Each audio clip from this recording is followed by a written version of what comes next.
에스더 2장. 그 후 아하수에로 왕은 분노가 가라앉자 와스디 왕후가 다시 생각났다. 왕은 와스디에게 내린 처벌이 마음에 걸렸다. 왕을 모시는 시종들이 그런 낌새를 즉각 알아차리고 왕에게 아뢰었다. 왕께서는 왕을 모실 젊고 예쁜 처녀들을 찾아보시는 것이 어떻겠습니까? 왕께서는 절국의 모든 지방에 관리들을 임명하셔서 그 지방의 젊고 아리따운 처녀들을 모두 뽑아 도성 수산의 후궁으로 보내도록 명하십시오.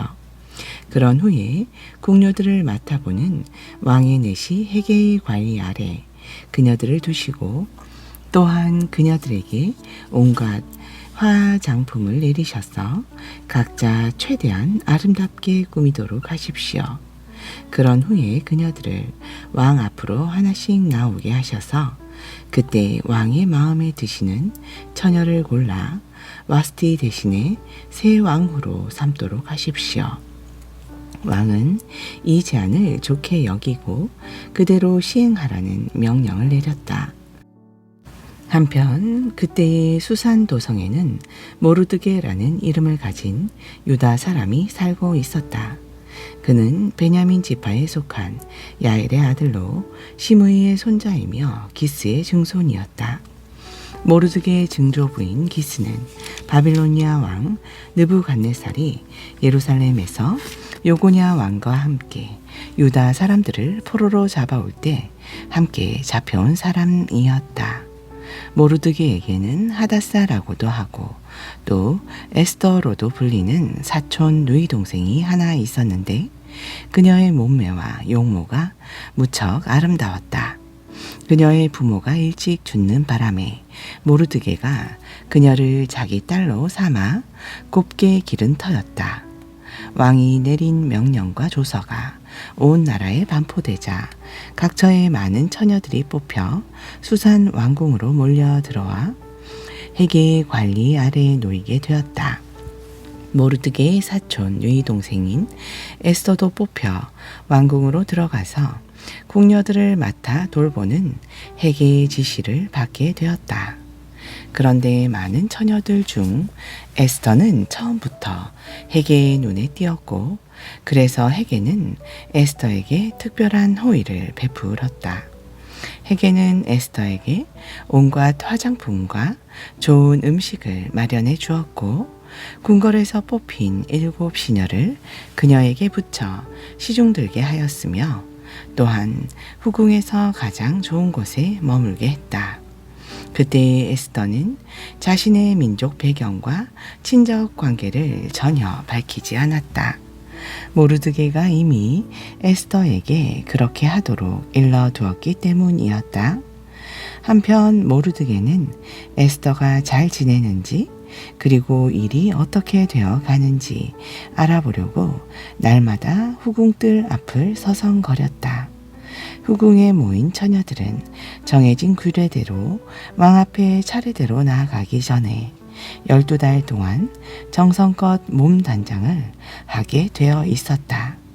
처음 6달 동안 규정에 따라 몰약 기름으로 몸을 가꾸고 나머지 6달 동안 온갖 향수와 화장품으로 몸을 다듬었다. 그리고 마침내 처녀가 왕 앞에 나아갈 때는 처녀가 원하는 대로 의복과 장식품을 마음대로 골라서 한껏 미모를 갖추고 후궁에서 대궐로 들어갔다. 처녀들은 저녁에 대궐로 들어가서 다음날 아침에 왕의 후궁들을 돌보는 내시 사하스가스가 관리하는 별궁으로 갔다. 이렇게 되면 왕이 특별한 호감을 갖고 그 처녀의 이름을 다시 부르지 않는 한 다시는 왕에게로 나아갈 수 없었다. 마침내 모르드게의 숙부 아비하일의 딸이자 모르드게의 양녀로 자라난 에스더가 왕에게 나아갈 차례가 되었다. 에스더는 궁녀들을 돌보는 내시 해계가 정해준 것 외에는 특별히 따로 아무것도 요구하지 않았다. 그런데도 에스더를 보는 사람들마다 그녀의 사랑스러운 모습에 모두 감탄했다. 에스더가 대궐의 아하수에로 왕 앞으로 나아간 때에는 에수에로 왕 7년 열째 달 곧 데벳월이었다. 에스더를 보자 왕은 다른 모든 처녀들보다 에스더를 더욱 사랑했다. 왕이 보기에도 에스더가 다른 처녀들보다 훨씬 더 우아하고 아름다웠기 때문이다. 그리하여 왕은 마침내 에스더의 머리에 관을 씌우고 와스티를 대신하여 에스더를 왕으로 삼았다.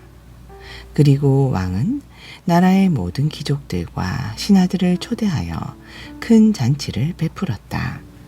새 왕후로 뽑힌 에스더를 위한 잔치였다.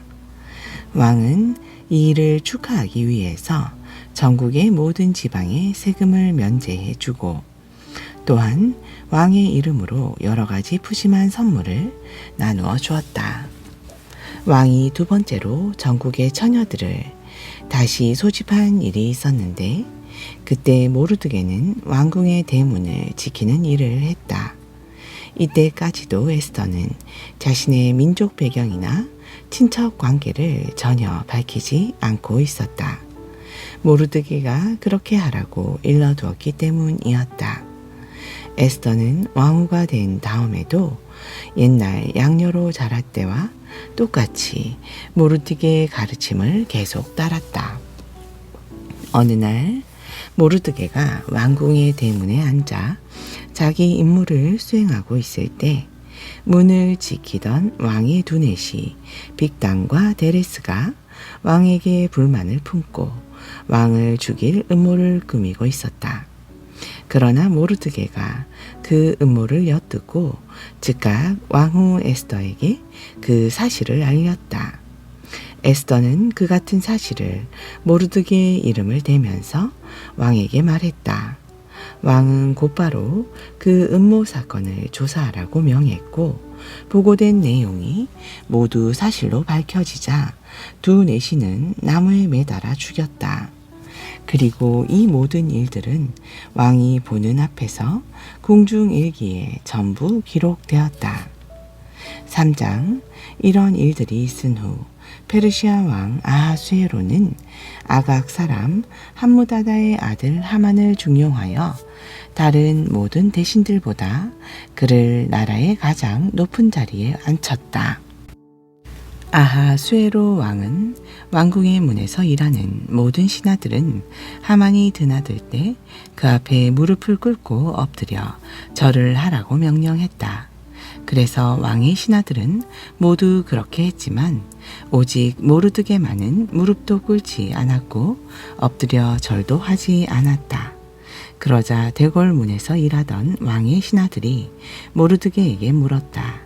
그대는 어째서 왕의 명령을 따르지 않는 것이요? 대궐 문을 지키는 왕의 신하들이 날마다 타이르고 설득해도 모르드게가 끝까지 자신들의 말을 듣지 않자 마침내 그들은 이 사실을 하만에게 일러 바쳤다. 이전에 모르드게가 자신을 가리켜 스스로 유다 사람이라고 말한 적이 있었으므로 유다 사람으로서 그의 그런 행동이 과연 어떤 결과를 초래할 것인지 두고 볼 셈이었다. 하만은 모르드게가 정말로 자기에게 무릎도 꿇지 않고 엎드려 절도 하지 않는 것을 보고는 몹시 화가 났다. 그런데 하만은 모르드게가 어느 민족인지를 알고 나서는 모르드게 한 사람만을 죽이는 것은 너무 가볍다고 생각했다. 그래서 하만은 아하수에로 왕의 제국에 살고 있는 모르드게의 민족인 유다 사람들을 모르드게와 함께 모조리 죽여 없애기로 작정하고 묘안을 짜냈다. 아하수에로 왕 12년 첫째 달 곧 니산월에 하만의 사람들은 유다 사람을 모조리 쳐 죽일 없앨 날을 받으려고 하만 앞에서 부루 곧 제비를 뽑아 시기를 정했다. 제비를 뽑은 결과 그 시기는 같은 해 12째 달, 곧 아달월 13일이었다. 그 후 하만은 아수에로 왕을 찾아가서 이렇게 말했다. 왕이시여, 지금 왕의 나라 안에는 각 지방에 흩어져 살고 있는 한 민족이 있는데 그 민족은 아주 유별나서 남과 어울리지도 않을 뿐더러 그들의 관습은 다른 민족들의 것과 달라서 심지어 왕의 법조차 따르지 않았습니다. 그러므로 그 민족을 그대로 두시는 것은 왕께 하등 좋을 것이 없습니다. 그러므로 왕이시여, 왕께서 이 일을 좋게 여기신다면 그 민족을 모조리 없앨 수 있도록 조서를 내려주시기를 바랍니다. 그러면 제가 은화 1만 달란트를 왕께 바쳐 왕실의 재정관리인에게 넘겨주도록 하겠습니다. 그러자 아하수에로 왕은 자기 손가락에 끼고 있던 인장 반지를 꺼내어 유다 사람 원수인 아각 사람 함무다다의 아들 하만에게 건네주면서 말했다. 좋소, 그 돈도 그대의 것이니 그대가 갖도록 하고 그 민족도 그대가 좋을 대로 처리하도록 하시오. 그리하여 첫째 달 13일에 하만의 왕의 서기관들은 소집하였고 서기관들은 하만이 불러주는 대로 각 지방의 문자와 각 민족의 언어로 조서를 만든 후에 제국 전역의 각 지방 총독들과 각 민족의 우두머리들에게 그 조서를 보냈다. 이 조서는 아하수에로 왕의 이름으로 작성되었으며 거기에 왕의 인장 반지가 찍혀 있었다. 왕의 조서는 특사를 통하여 왕이 다스리는 페르시아 제국의 모든 지역 곳곳에 전달되었는데 그 조서의 내용은 이러했다. 올해 12째 달, 곧 아달월 13일 하루 동안 페르시아 제국 내에 살고 있는 모든 유다 사람들을 남녀노소를 막론하고 모조리 죽여 없애고 그들의 재산을 모두 약탈하여라. 이 조서의 사본을 전달받은 각 지방의 총독들은 그 조서를 법령으로 공표하여 각 민족들에게 알렸고 그들로 하여금 그날을 미리 대비하도록 했다.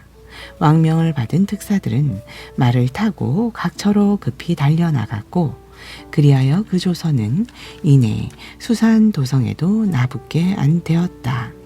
이때 왕은 하만과 함께 술자리에 앉아 즐겁게 마시고 있었지만 그 조서로 인해 수산 도성은 크게 술렁거렸다. 4장 모르드게는 이 모든 일을 알게 되자 자기 옷을 찢고 굵은 베옷을 걸치고 재를 뒤집어 쓴 채 성 안으로 들어가 큰 소리로 울부짖었다. 그런데 굵은 베옷을 입은 채로는 아무도 궁궐의 대문 안으로 들어갈 수 없었으므로 모르드게는 궁궐 대문 밖에 주저앉아 통곡하고 있었다. 왕의 명령이 담긴 그 조서가 도달하는 대로 각 지방에서 유다 사람들의 통곡 소리가 터져 나왔다. 왕의 조서를 전해들은 유다 사람들은 저마다 굵은 베옷을 입은 채 금식하면서 땅을 치며 크게 울었고 머리에 재를 뒤집어 썼다. 에스더의 하녀들과 내시들은 되걸 밖에서 울부짖고 있는 모르드게의 모습을 에스더에게 알렸다. 그 소식을 전해 듣고 에스더는 더욱 크게 괴로워하고 걱정하면서 모르드게가 갈아입을 좋은 옷을 보냈지만 모르드게는 새 옷을 받지 않았다. 그러자 에스더는 자기 시중을 드는 왕의 내시 하닥을 불러 그를 모르드게에게로 보내면서 무슨 일로 모르드게가 그토록 슬퍼하는지 그 이유를 알아오도록 명령했다.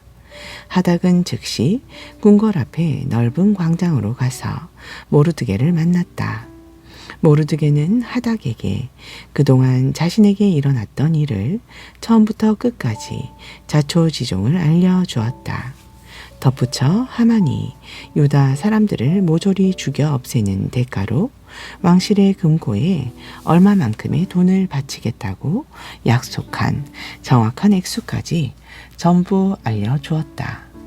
그러면서 모르드게는 수산 도성에 공포된 유다 사람 몰살 명령이 적힌 조서의 사본 한 장을 하닥에게 주면서 당부하기를 이것을 에스더 왕후에게 보여주며 상황을 설명해 주시오. 이 사실을 왕후에게 꼭 알리고 에스더 왕후가 왕을 직접 찾아가서 우리 동족을 살려달라고 왕께 직접 간청하라고 말씀드려 주시오 하였다. 하닥은 에스더에게 돌아와 모르드게가 당부한 말을 그대로 전했다. 그러자 에스더는 하닥을 다시 모르드게에게 보내어 이렇게 전했다. 왕께서 부르지도 않았는데 궁전 안뜰로 들어가 함부로 왕 앞으로 나아가면 남녀노소를 막론하고 누구든지 죽음을 면할 수 없습니다. 이 같은 법에 대해서는 모든 신하들은 물론이고 제국의 모든 지방 사람들까지도 다 알고 있습니다. 오직 한 가지 살 길이 있다면 그때의 왕께서 자기 앞으로 나아오는 자를 향해 금으로 만든 호를 직접 내밀어 주시는 것뿐입니다. 하지만 지금 저는 왕의 부름을 받지 않은 지 벌써 30일이 지났습니다. 에스더의 말이 하닥을 통해 모르드게에게 전해지자 모르드게가 다시 에스더에게 이렇게 전했다. 왕후는 모든 유다 사람들이 몰살을 당해도 자신만은 왕궁에 있으니 목숨을 건질 수 있다고 생각하지 마시오.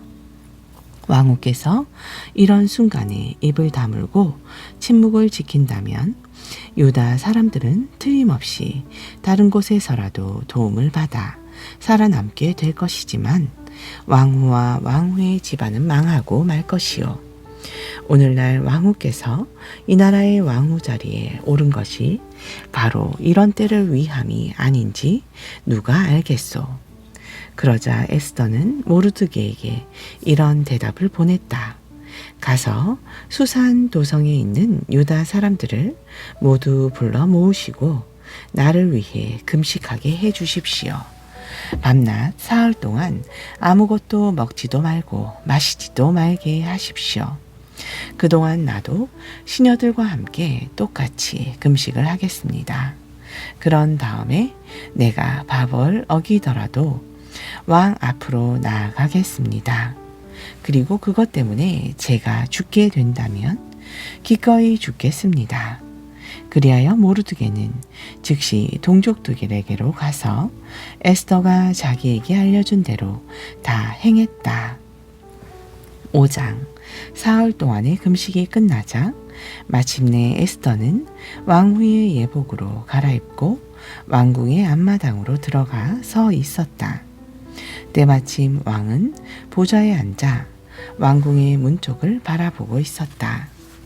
그때 왕은 왕궁 안뜰에 서 있는 에스더 왕후를 보았고 에스더를 사랑하는 마음이 솟아올랐다. 왕이 손에 쥐고 있던 금호를 에스더에게 내밀자 에스더가 가까이 다가가서 홀의 윗머리에 손을 대었다. 왕이 에스더에게 물었다. 오 에스더 왕후여, 무슨 일이요? 내게 무슨 할 말이라도 있소? 소청이 있다면 말해 보시오. 내가 이 나라의 절반이라도 떼어 그대에게 주겠소. 에스더가 대답했다. 왕이시여, 제가 오늘 왕을 위하여 잔치를 마련해 놓았으니 왕께서 기쁘게 여기신다면 오늘 하만과 함께 제가 차린 잔치에 와 주셨으면 합니다. 왕은 즉각 신하들에게 명령했다. 왕후의 말대로 할 것이다. 어서 하만을 궁궐에 들라 하여라. 그리하여 왕은 하만과 함께 에스더 왕후가 베푼 잔치에 참석했다. 왕은 함께 술을 마시다가 에스더에게 또다시 물었다. 그대의 소원이 무엇이오? 내가 다 들어주겠소. 그대가 요청한다면 이 나라의 절반이라도 떼어 주겠소. 에스더가 왕께 대답했다. 제가 드리고자 하는 간청은 이것입니다. 제가 만일 왕께 은총을 입었고 또 왕께서 기꺼이 저의 소원을 들어주신다면 저는 내일도 잔치를 베풀어 두 분을 모시고 싶습니다. 그러니 다시 한번 하만과 함께 제 잔치에 와 주소서. 내일은 제가 왕의 분부에 따라 제 소원을 아뢰도록 하겠습니다. 왕과 함께 왕후가 마련한 잔치에 참석한 그날 하만은 크게 기쁘고 즐거운 마음으로 궁궐을 나섰다. 그러다 궁궐 대문에서 모르드게를 보는 순간 속이 뒤집어 버렸다. 대궐 문에 앉아있던 모르드게가 자신을 보고서도 일어서기는커녕 몸을 움직일 생각조차 하지 않았기 때문이다. 하만은 그런 모르드게에 대해 분노가 펄펄 끓어올랐다. 하지만 하만은 화를 꾹 참고 집으로 돌아갔다. 그리고 하만은 자기 친구들과 자기 아내 세레스를 불러놓고 자신에게는 재산도 아주 많고 아들들도 많으며 특별히 왕의 총애를 크게 받아 다른 대신들이나 귀족들보다 훨씬 높은 자리에 올랐다는 것을 여러모로 자랑했다.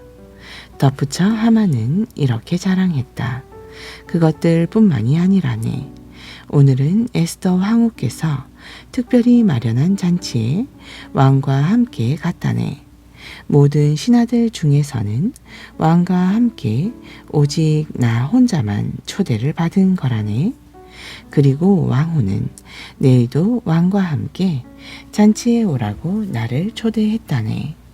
하지만 대궐문에 앉아있는 저 모르드게라는 유다 사람만 보면 이 모든 것이 만족스럽지 않고 속이 뒤집혀 버리니 그게 문제라네.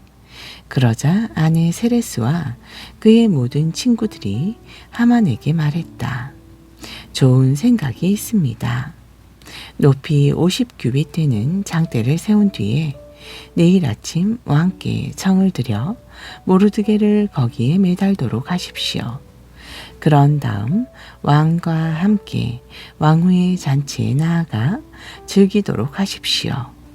하만은 그 말을 아주 좋게 여기고 즉각 자기 집 앞마당에 장대를 세우도록 지시했다. 신약전서 사도행전 5장 33절. 이 말을 듣고 공회 의원들은 크게 격분하여 사도들을 죽이려고 했다. 그때 바리새파에 속하는 가말리엘이라고는 사람이 자리에서 일어났다. 그는 율법 교사로서 이스라엘 무흡 백성들에게 존경받는 인물이었다. 그는 자기가 발언하는 동안 잠시 사도들을 밖으로 내보내달라고 요구했다. 이윽고 가말리엘이 동료들에게 말했다. 이스라엘 사람들이여, 이 사람들에게 하고자 하는 일에 대해 삼가 깊이 생각해 보는 것이 좋겠소. 이전에 드다라는 사람이 일어나서 자기가 위대한 사람이라고 주장하니 400명이나 되는 사람들이 그를 따랐소. 그러나 그가 죽임을 당하자 따르던 사람들이 제각각 다 흩어져 버렸고 그 모든 일이 아무것도 아니게 되었소. 그 뒤에 인구조사를 하던 해에도 유다라는 갈릴리 사람이 일어나서 백성들을 선동하여 많은 패거리들을 이끌고 다녔지만 그가 죽임을 당하자 그를 따르던 자들도 다 흩어져 버렸소. 그러므로 나는 이번 경우에 대해 여러분께 제안합니다. 이 사람들을 그냥 내버려 두시오. 그들을 자유롭게 풀어주시오. 만일 그들의 사상이나 행동이 사람에게서 나온 것이라면 그들은 분명 망하고 말 것이오. 그러나 만일 하나님께로부터 나온 것이라면 어떻게 여러분이 그들을 막을 수 있겠소? 그러다가는 여러분이 하나님과 맞서 싸우는 자가 될까 두렵소? 공회는 가말리엘의 말이 옳다고 여겨 그의 제안을 받아들였다. 그래서 그들은 사도들을 불러들여 매질을 가한 후 예수의 이름으로 다시는 말하지 말 것을 명령하고는 풀어주었다. 사도들은 예수의 이름 때문에 박해를 받게 된 것을 영광으로 여겼기 때문에 오히려 기뻐하면서 공회를 떠났다. 이후에도 사도들은 날이면 날마다 성전에 들어가서 그리고 가정집을 일일이 돌아다니면서 예수가 곧 그리스도이심을 널리 가르치고 힘차게 선포했다. 6장. 이 무렵 제자들의 수가 나날이 늘어났다. 그러던 중 헬라어를 쓰는 유대인들이 히브리어를 쓰는 유대인들에게 불만을 갖게 되었다. 그것은 자기네 과부들이 날마다 식량을 배급받을 때 차별 대우를 받고 있다고 생각했기 때문이었다. 그래서 12사도는 제자들을 모두 불러 모아놓고 말했다. 우리가 식량을 분배하는 일에 매달리느라 하나님의 말씀을 전하는 일을 등한시 하는 것은 옳지 않습니다. 형제 여러분, 그러니 여러분 중에서 지혜롭고 또 성령이 충만한 인물로 알려진 7사람을 뽑도록 하십시오. 그러면 그런 일은 그 사람들에게 맡기고 우리는 기도하고 말씀 전하는 일에 전념할 수 있을 것입니다. 모두가 이 제안을 기쁘게 받아들였다. 그래서 신자들은 믿음과 성령이 충만한 7사람을 뽑았다. 그들은 스데반을 비롯하여 빌립, 브로고로, 니가노르, 디몬, 바메나, 그리고 안디옥 출신의 이방 사람으로서 유대교로 개종한 니골라였다. 신자들이 이 7사람들을 사도들에게 데리고 나오자 사도들은 그들을 위해 기도하고 손을 얹어 축복하였다. 그리하여 하나님의 말씀이 계속 널리 퍼져 나갔다. 특히 예루살렘에서는 제자들의 수요가 급격히 늘어났고 유대인 제자들 가운데서도 믿음을 갖게 된 자들이 많아졌다. 7 집사 가운데의 하나인 스데반은 특히 하나님의 은혜와 능력이 충만하여 사람들 앞에서 기적과 놀라운 일들을 많이 행했다. 하지만 구레네, 알렉산드리아, 길리기아 지방 및 아시아 등지에서 온 유대 사람들로 구성된 이른바 자유인의 회당에 속하는 사람들이 스데반에게 반발하여 논쟁을 걸어왔다.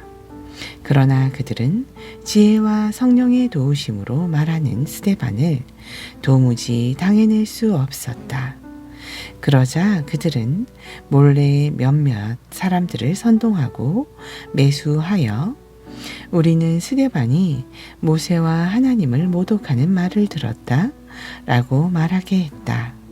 또한 그들은 백성들과 장로들과 율법 교사들을 부추겨 다 함께 스데반에게로 몰려가서 그를 붙잡아 공회로 끌고 갔다. 그리고 그들은 거짓 증인들까지 동원하여 스데반을 거슬러 증언하게 했다. 이 사람은 계속해서 이 거룩한 성전과 율법에 어긋나는 말만 하고 다닙니다.